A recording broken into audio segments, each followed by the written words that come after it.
Hello and welcome to the 21st Century Work-Life podcast, where we talk about leading remote teams, online collaboration, and working in distributed organizations. This podcast is brought to you by Virtual Not Distant, where we help managers and teams transition to an office-optional approach. Find out everything we do over at virtualnotdistant.com and check out our show notes and pictures of our lovely guests over on the podcast page. It's great to have you here, listeners. Let's get on with the show. Hello and welcome to another episode of the 21st Century Work-Life podcast. And today we're going to be talking about taking an asynchronous approach to facilitation, to team facilitation. And so for that, I have a guest whom I will introduce in a second. But for those of you who are new to the show, my name is Pilar Orti. Lovely to meet you. I'm the director of Virtual Not Distant, a company that for a while has been helping teams transition to an office optional approach. That's been very interesting over the last few years. But if you've never heard of us, or if you heard a little bit about us, head over to virtualnotdistant.com, where you can find out about everything we do and lots of our content. For now, I am so happy to introduce to you someone who I met some years ago through the IAF, the International Association of Facilitators. We have done some recording for Facilitation Stories, which is the IAF England and Wales podcast, but I don't think he's ever been on this show. So I am very happy to share him with you listeners. First I'll give you a quick hello, Simon, and then I will introduce you properly. But hello, Simon. Hello, Pilar. Simon Wilson is co-founder of Wilson Sheriff, and there he consults, supports, and enables collaboration between people, within teams, in groups. He trains others in facilitation skills and more, and he is a certified facilitator with the IAF, and more recently he was part of the team that helped transfer the whole certification process online, which must have been interesting. But Simon, it says, I read somewhere that you're a certified facilitator master. What does that mean? Well, it just means that I've been doing it for a very long time. That's not entirely true. But to start with, what is a facilitator? So let's start with that. Okay. Yeah, why not? So as a facilitator, I work with groups and support them to go through a process which helps them achieve their goals. And what that means is that typically I'm not being a subject expert in whatever the subject is that's being discussed. It's about actually constructing a process which enables people to achieve their goals. And increasingly, of course, that's now an online process. In terms of being a master, a certified facilitator, that basically means that I have been doing this for a long time, but also working in different contexts, different environments, writing and thinking about facilitation. And that's also why I'm delighted to be speaking to you today, because we've been talking about online and in particular asynchronous facilitation for quite a while now.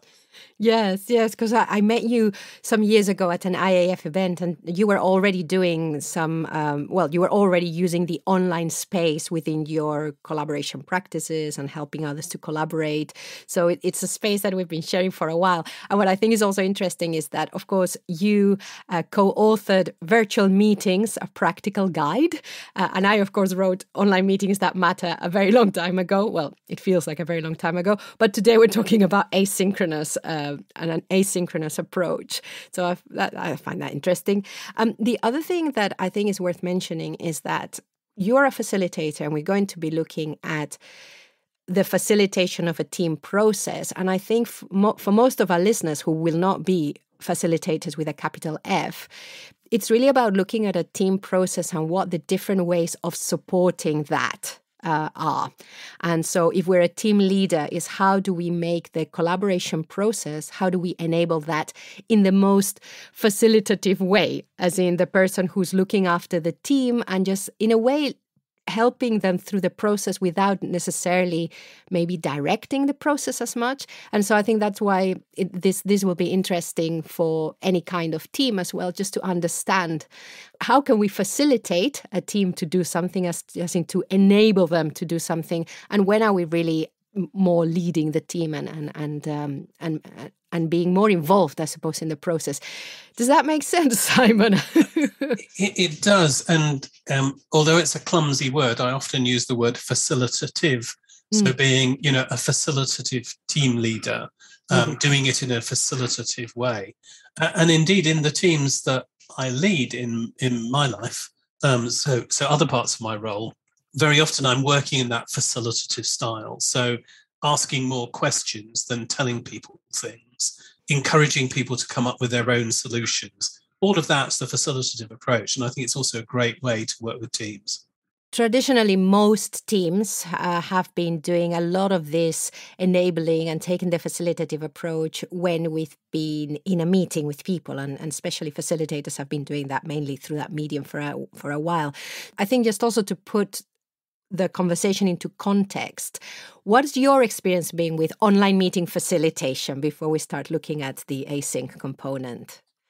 Well, I started with online meeting facilitation probably about 10 years ago. In those days, it was obviously very clunky, the whole experience. And I really came into it through international work. So with international organizations and groups, for quite a while, obviously it's been really difficult to get everybody together with airfares and time zones and so on in the physical space. So virtual meetings became important in that context. And of course, I'm always really interested in people having the best possible meetings they can. And you do that through great facilitation. So I got very interested in facilitating online meetings and have been doing that fairly consistently over the last 10 years or so. During which time, of course, the technology has improved quite a lot, but the fundamentals are the same, which is about creating a great participative experience in which people don't just think, oh, no, not another meeting, but where they actually make those connections which enable progress to happen and teams to build.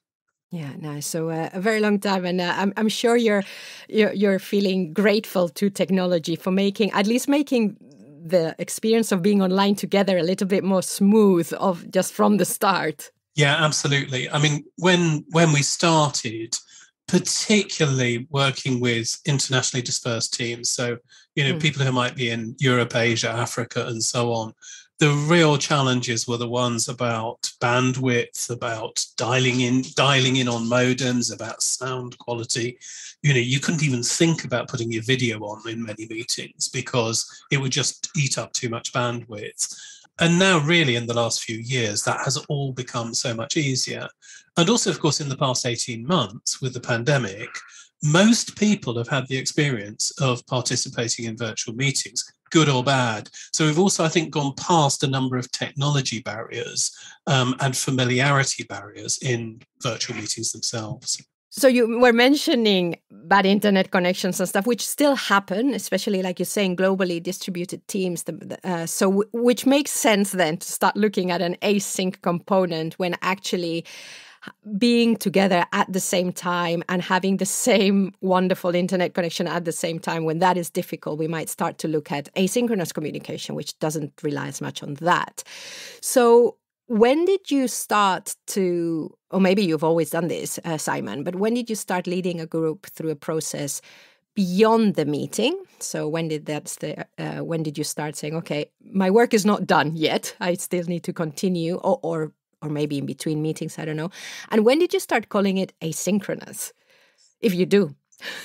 So let me take the second question first. Yes. So I came across the term asynchronous years ago in the context of knowledge management. So I was doing a qualification in knowledge management, and that was talking about how people build and receive knowledge as a collaborative process.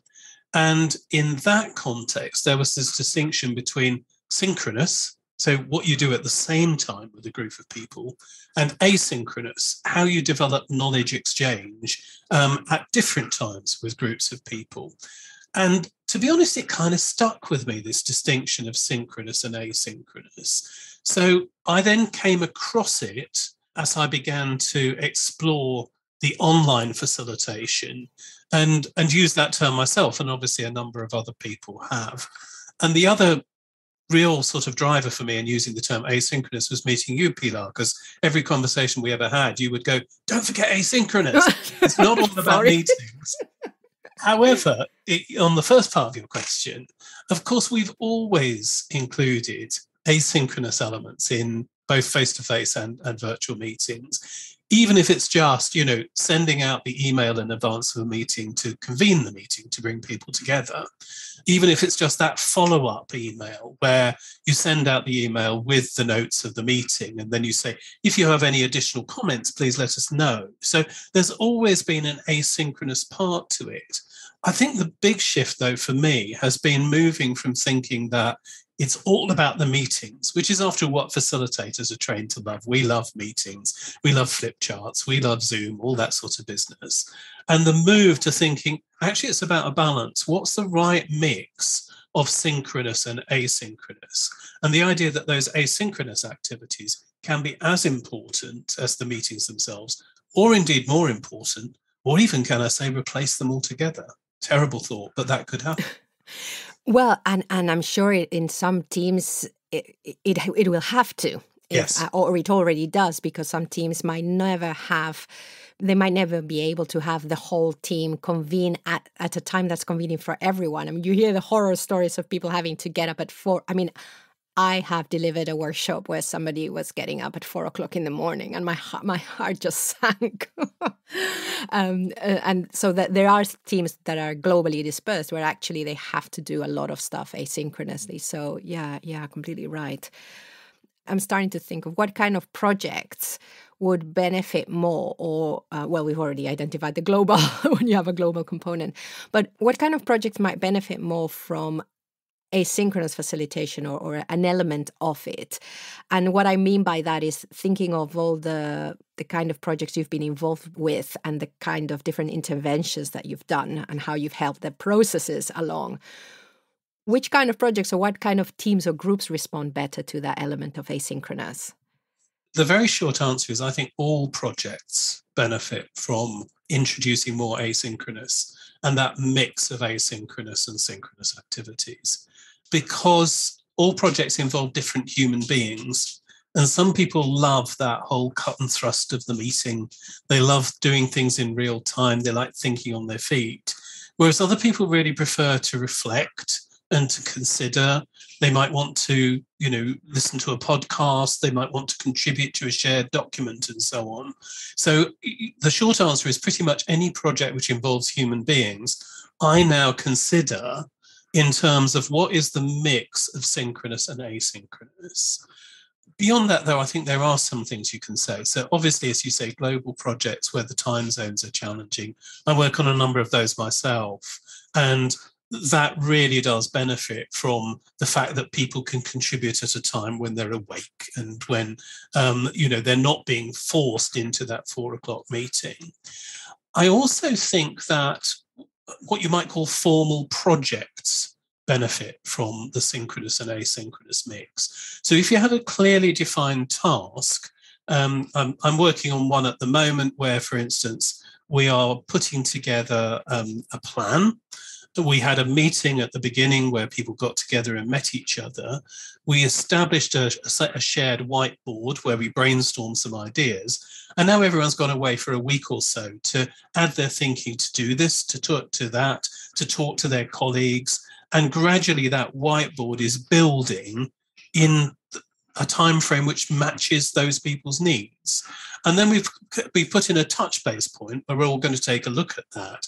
And then there will be another meeting again. So that's a sort of classic mix as part of an ongoing project.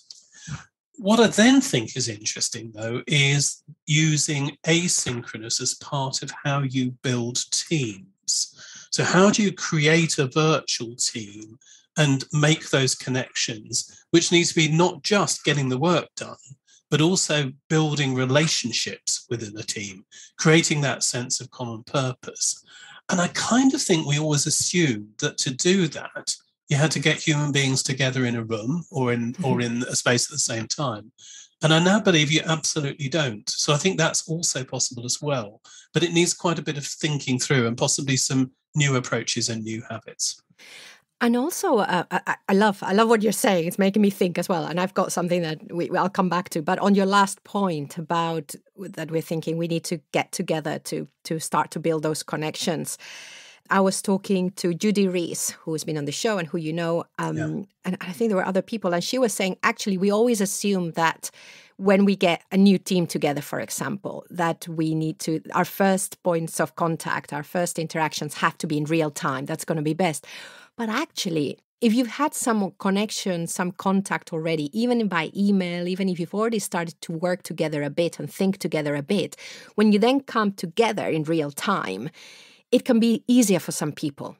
Hand up. This is my hand going up very high. I don't have any problems in having a text interaction with someone I've never met. So I have no problem. And if I've already had that those kind of conversations, or even if I've already started working on something with that person, and then I meet them in real time, I enjoy it so much more.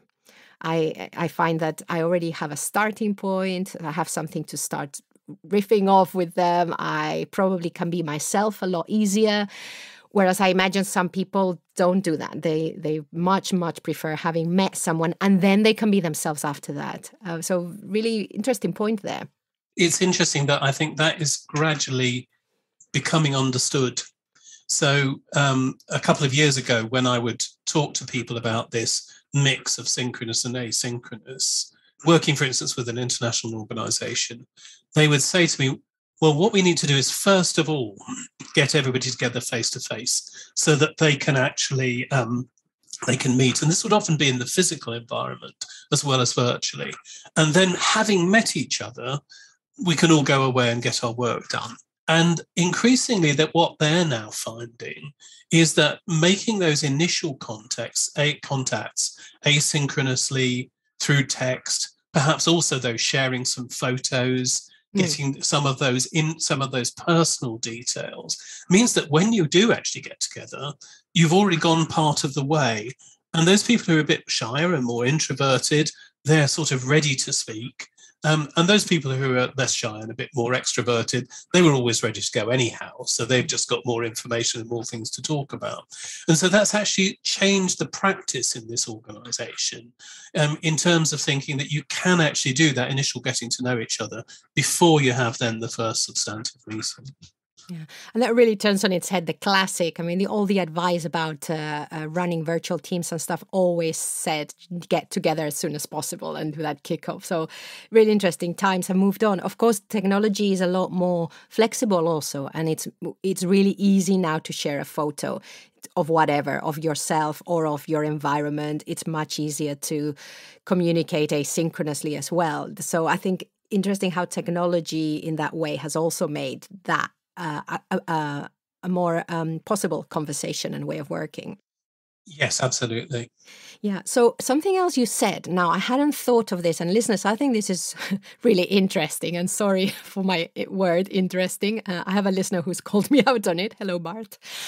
So I do find it very interesting that you mentioned about, okay, the group maybe coming together to do something, so maybe a start of a decision-making process or whatever, and then having that space to then think about it, continue putting ideas on the whiteboard, I think you mentioned, or if it's a shared document. And you said something, you said going and talking to maybe other people, whether it's, I suppose, in the organization or whoever, other points of view that actually wouldn't be in the room if we were together. And I think that in the way we're going, where a lot of people who for the first time are truly incorporating remote work or some kind of into their organization, and they're worried about informal networks breaking down and stuff like that, this is something really to take away, even at a team level, is where do we stop our real-time conversation? Where do we pause it? Because it's an excellent moment to go out of the team and bring other points of view in, even if it's a networking exercise in the organization.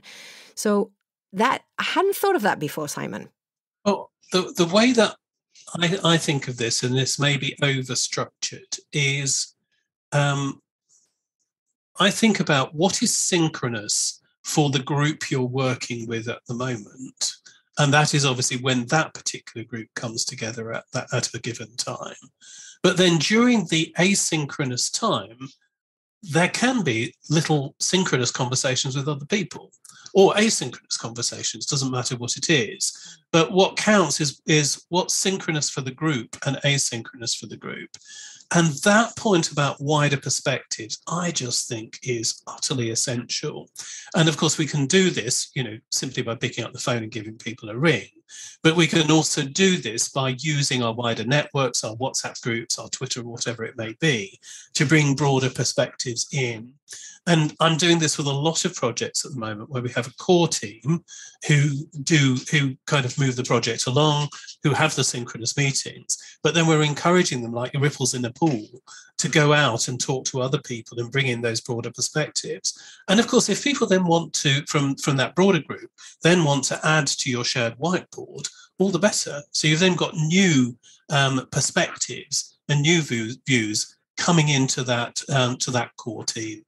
I think that's absolutely critical myself in terms of good practice for projects.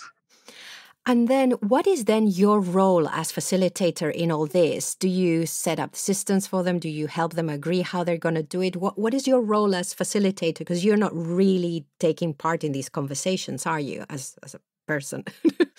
So this is really evolving at the moment, and it depends a lot on the team. But I suppose the minimalist approach is that my role is to give a deadline and is to say, okay, by this time, let's have populated that whiteboard. Let's have had a series of conversations. Let's brought in the perspectives that we need to bring in. And then I take a look at that deadline, usually discover that not everything has happened, and so extend the deadline by a day or two because, life's like that. But it's as simple as that. However, what I'm increasingly finding is you need to do a little bit more. So what you're effectively doing is facilitating an online community asynchronously. So that can be as simple as sending reminders, by the way, just to remind you, 3 days to go before we're due to come back together again. If you are having any problems, please let me know, which is code for, please do something. But then also perhaps dropping in some additional questions. So for me, one of the things a facilitator does is to ask questions to help stimulate thinking. And so what I might do halfway through a period of time where people have been asked to go away and think and consider and discuss is to say, what new insights are emerging? And then you might drop that question into your whiteboard and ask people to populate that space with some new thoughts. And that then stimulates another round of discussion. So which of those would you like to move forward with your wider community? So there's this idea that what you're seeking to do is to create almost a self-organizing online community where people are taking forward the work and building the relationships themselves, but you do it in a facilitative way by occasionally stimulating and pushing and cajoling. You can, of course, if you want, add in stimulus materials. So, what the facilitator can do is add more than a question. Say, you might want to take a look at this interesting YouTube video. That might prompt some additional thinking. So gradually this is building up as a whole new element of what it means to be a facilitator, is working with communities asynchronously to move things forward, to stimulate thinking and encourage progress. Wow. So there seems, for me, there's that mindset change when I'm looking at it from the team leader point of view, or from someone who's or a project manager, actually. The mindset change of, rather than having to drive it forward with reminders and stuff, which luckily we can now automate in most ways. So that is great. I think I encourage people to, especially if you're using something like Slack, automate your reminders so you don't have to do that emotionally also. But it's this mindset, rather than thinking, okay, my job is to make sure everyone is working and to see if anyone is blocked, unblock them, whatever. What questions are emerging, and really be looking at what is happening in the team and where is the question that can continue to move the project forward, that can unlock something new. I find that fascinating to really think, okay, what are the questions that can help this move along, rather than what can I do to move it along? Exactly so. And I've reached the stage now with some of my clients of saying, um, I'm not a project manager, I'm a project facilitator. So the project facilitator plays precisely that role of stimulating, cajoling, encouraging, questioning, and so on, rather than holding to people to account about deadlines and so on. And I love the connection you make also, which is all of that deadline stuff is now automated. So let Slack get the blame for setting the deadline and chasing Yeah. people up. And actually, it's the facilitator or the team leader who can encourage people to move their thinking along. Yeah, yeah, I love it. And also now that we're understanding a bit what the peer facilitator role is also, it's interesting for team leaders in organizations to think about when a project could do with a facilitator, and rather than bring them in for the meeting, which is what tends to happen, just bring them in and think of them helping the team for a few months at least, and understand that, like you say, they're not going to be a project manager. They're actually going to be just someone who's developing the team as well, I would say, through these questions. So their eye is on the process and on the project, but through that, there's also team development. If you start asking people questions, you start to make them think.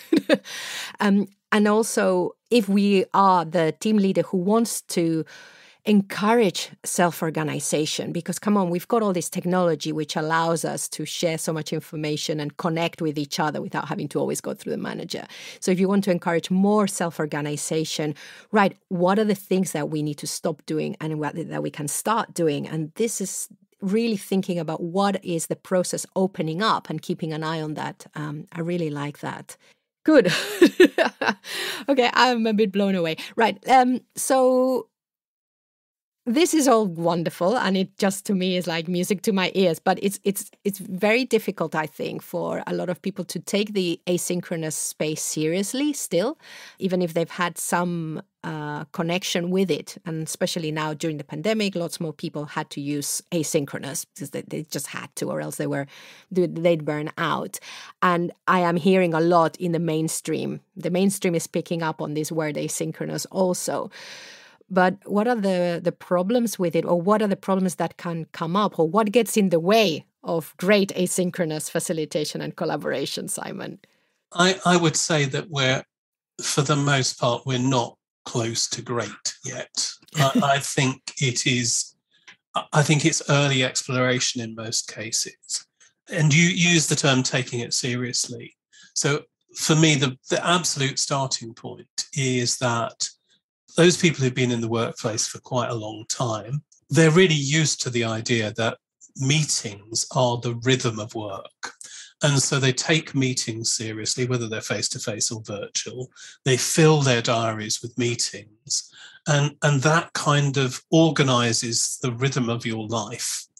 And then the asynchronous activity kind of needs to find its own space. It's as though it's an extra. And I'm still really struggling with this with most of the organizations that I'm working with, that people will put a 2.5-hour meeting in their diary and they'll turn up for that meeting and they'll contribute, at least to some extent. You know that they're probably doing other things at the same time, but they will contribute. Whereas if you ask people to find 2.5 hours in the next week to contribute asynchronously, they will nod their heads and say they're going to do it, but they probably won't. And so I think there's a fundamental issue around culture, about what organizations are used to doing, which means that meetings still have a higher priority. And that means that a lot of the asynchronous work that I see is hurried and a bit sketchy. And people will dip in on one occasion, but they won't make those sort of repeat visits, for instance, to the shared space, which is what's needed. So I think there's actually, in most of the organizations I'm working with, a real culture shift needed, and a real understanding about how we use time differently. I mean, I think, Pilar, I'm a very kind of positive, optimistic, kind of can-do sort of person. I really like this territory, and I think that there's tremendous potential for getting teams to work better, for getting organizations to work better. I'm absolutely convinced of this. But I do find that with most of the organizations I work with, they're really only at the early stages of understanding this new mix, this new way of working. And I'm going to ask you to hypothesize, but why do you think that it's so difficult for an individual to, like you said, to put 2.5 hours in their diary to work on something away from people, so in an asynchronous manner, whereas they will I'm not going to say happily, but they will put the 2.5 hours for the meeting in the diary. I'm fascinated by this, really trying to crack it. I think, is it personality? Is it connection? Is it the thought of being 2.5 hours just thinking and maybe writing? What is it? So I'd identify 3 things here. So first of all, it is personality. There are those people who like meetings, who like being with other people in real time. And for them, this is always going to be more tricky. Whereas there are others for whom the more reflective space comes naturally. And so I think there is a personal issue. But I think the second thing is it requires you to take more personal responsibility for organizing your time and getting this task done. Whereas if somebody invites you to a meeting, you don't really have to think about it too much. You just have to turn up, and you're in a slightly more passive space. So the huge benefit of it is you can take responsibility, you can move things along, but it also does require you to take responsibility and to move things along. And I don't mean that in a dismissive way in any sense, because right now everybody I know is exhausted and burnt out and has too much on their plate. It's not just a factor of the pandemic, but that has not helped. And therefore, actually having the kind of mental and creative energy and capacity to take that responsibility does require a bit of a shift. And then the third thing is obviously management and leadership behavior. So if your boss sends you an email saying, could you get this done within the next 10 minutes? You can quite easily send a reply back and say, very sorry, I'm in a meeting. I'll have to wait until the meeting's finished. Whereas it's much less easy to send back a reply saying, I'm in the middle of my asynchronous protected time, and therefore I won't be responding until the end of the day. And managers and leaders, I think, need to be setting an example. They need to be modeling this themselves and saying that they understand that this is a new way for people to organize their time. I've had a lot of experiences with companies I work with in the last few months where people have had asynchronous tasks to take forward, and all sorts of stuff has just come in from left field, from managers and leaders telling them to do things. This is an urgent task. And so simply the asynchronous activity has got bumped down the agenda. So again, I think this really sort of comes to organizational behaviors and cultures, but a critical new role for team leaders and managers to demonstrate that they really understand this way of working. This is so complex, Simon. At so many levels. And it reminds me of a conversation that I was having in virtual team talk with Elise Keith from Lucid Meetings. Yeah. So who said that it wasn't exactly this kind of conversation, but she mentioned, for example, that, well, team leaders and especially the higher up in the organization, their kind of work is very different from the people who do benefit and who do need to incorporate that asynchronous communication. Maybe there's more networking involved, there's more strategic thinking with others. There are more meetings, I think, classically. So you've really got to understand what other people's workflow and what other people's work is like. But sometimes I think maybe because the nature of your work is so different, it's difficult. And so I think that's, I hadn't thought of that it is easier to say yes to a meeting and then to have to say, no, I'm actually, hang on, I'm in my asynchronous communication. Just because it's asynchronous doesn't mean it can wait. Wow. Okay. Well, we've got a long way to go, but how exciting. Absolutely. I think there's another thing, which is we're used to busking it in meetings. You know, we're used to kind of arriving in a meeting, not terribly well prepared, making it up a bit as we go along. With asynchronous, I think it requires us to be a bit more thoughtful. and considered and reflective. And I think that's a really good thing. I think that ultimately getting that mix of asynchronous and synchronous right will lead to better work, and more effective teams and better experiences. Because although personally, I'm a bit of a meeting geek, I like meetings.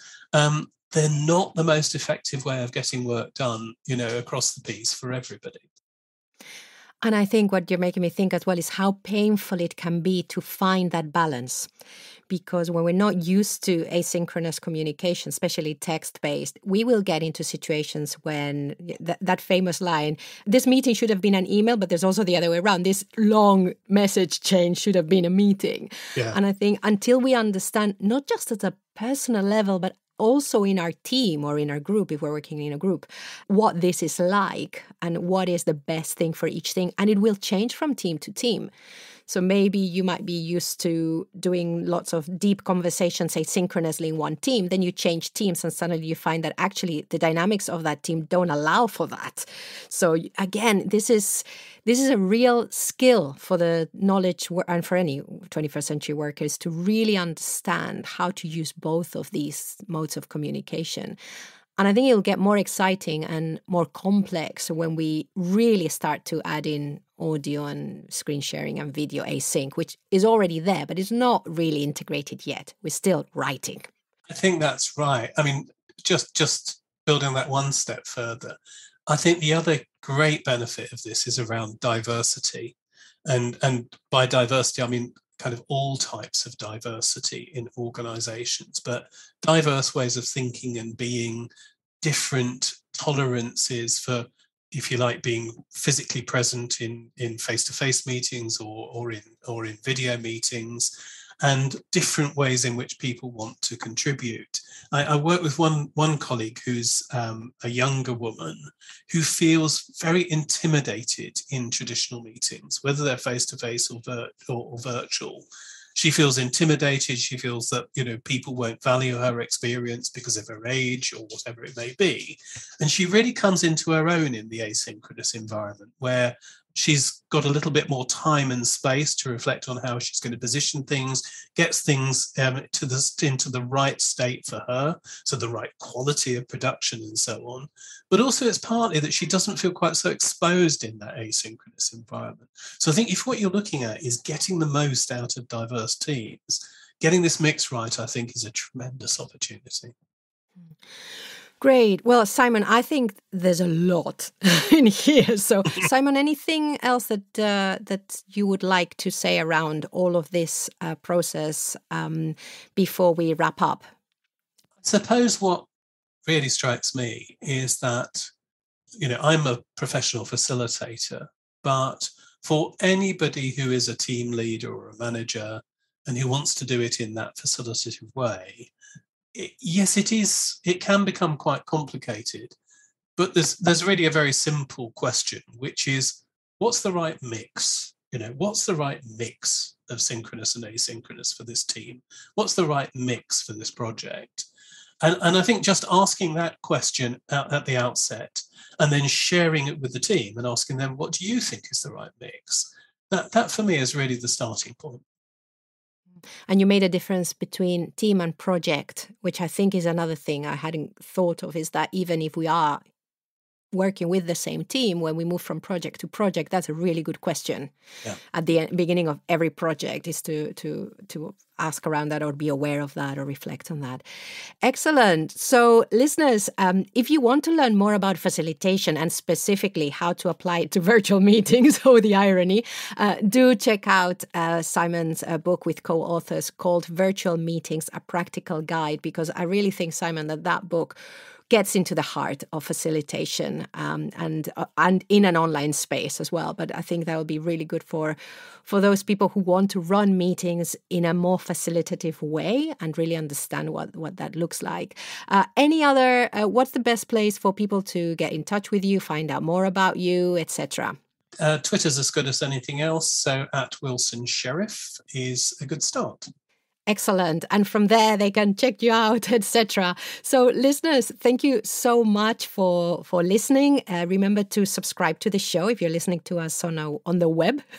We are in every app, 21st Century Work Life. You can sign up to our monthly newsletter, which has reading and listening recommendations, plus a digest of our own content. And you can do that at virtualnotdistant.com. And when you sign up, you can download our guide on leading through visible teamwork, which is all about asynchronous practices.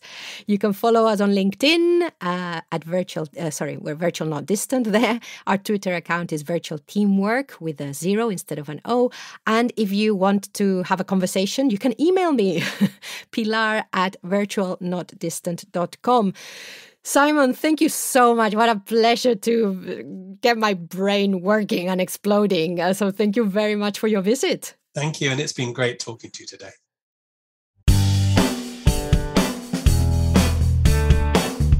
A big thank you for listening to the 21st Century Work Life podcast produced by Virtual Not Distant.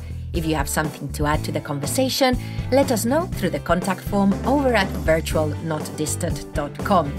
I have been your host, Pilar Orti, and I'm signing off now. Wherever you are, whatever you're doing, enjoy.